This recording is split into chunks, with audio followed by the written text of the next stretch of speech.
In this video, I'm going to show you some tips and tricks for the Google Pixel 6 and the 6 Pro. Let's go ahead and get started. The first and best trick of the Pixel 6 Pro has to be the new Magic Eraser. Let's say you just took a perfect photo, but unfortunately there's something that you kind of wish wasn't there. And then let's say you can't go back and take that photo again. Well, now all you do is open up the photo, go to your tools, and choose Magic Eraser. Circle whatever you want to get rid of. And if for some reason part of it's still there, circle it again, and then save. Finally, it's like having a pro photography tool. Sort of reminds me of something you would see on Photoshop. Luckily, you don't have to be an expert to use this one.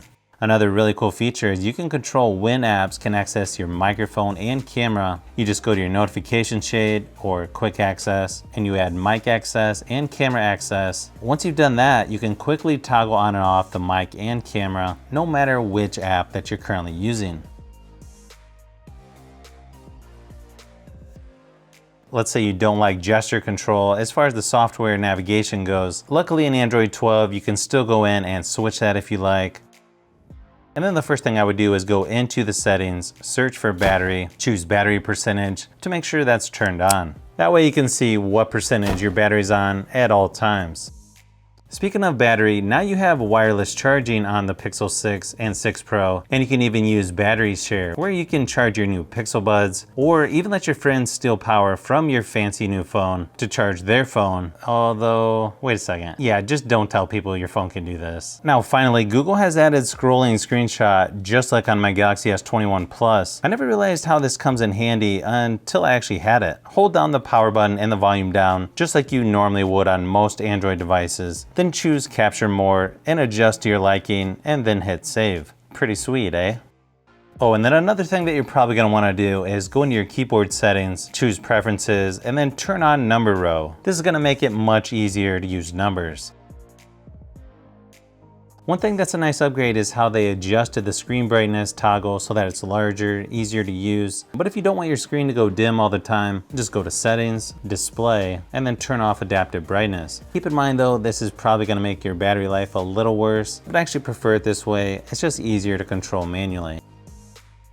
Another thing you can adjust while in the display settings is now that it's a 120 Hz refresh rate, you can choose smooth display, which raises it from 60 to 120 in some cases to get that buttery smooth action that apparently some people have to have, but then others don't really notice much of a difference. Also keep in mind, this will use more battery life as well. You also might as well choose whether you want the dark theme or the light theme while you're in display settings as well.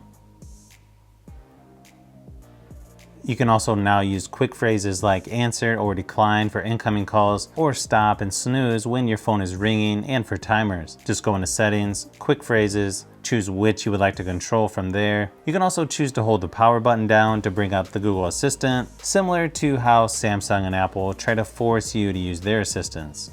You can actually create color themes to match your wallpaper now, and with the new Pixel 6 and 6 Pro, they're making it super easy to customize just about everything. Just hold down on the home screen, tap wallpaper and style, tap change wallpaper, and then you select your wallpaper category, choose your wallpaper, and enjoy your new color theme. They also have basic colors that you can choose from, and then you've got wallpaper colors to choose from as well.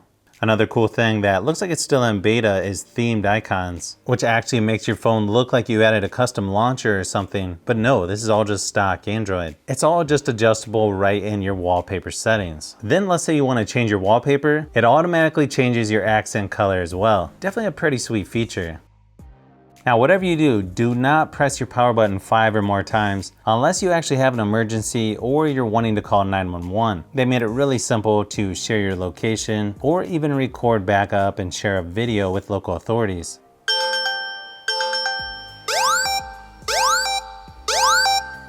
If you like widgets, there's still a thing with Android 12. It's just as easy as ever to add them to your home screen. You just tap and hold on the home screen, choose widgets, then drag and drop to your home screen and size it just the way you like. You can put everything from calendar, Chrome, clock, contacts, conversations, Google Docs, Google Drive, Gmail, Google News, Google Keep, Google Maps, Photos, Settings, and YouTube Music.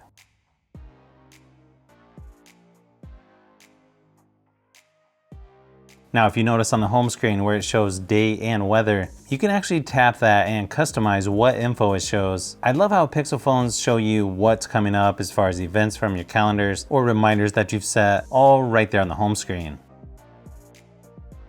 Now on the lock screen, you can double tap to wake if you want to see the time, or if you have notifications, swipe down on the lock screen to get to your quick settings. Just keep in mind that most things in there you're only going to be able to change after you unlock the phone, unless it's something simple like the flashlight. You can also double press the power button to access your camera right from the lock screen. You also notice a little green dot up here in the corner that's going to let you know your camera's on right now. Definitely a nice feature that they've added. There's also a power button down here where you can power off, restart, lock down, or do an emergency call.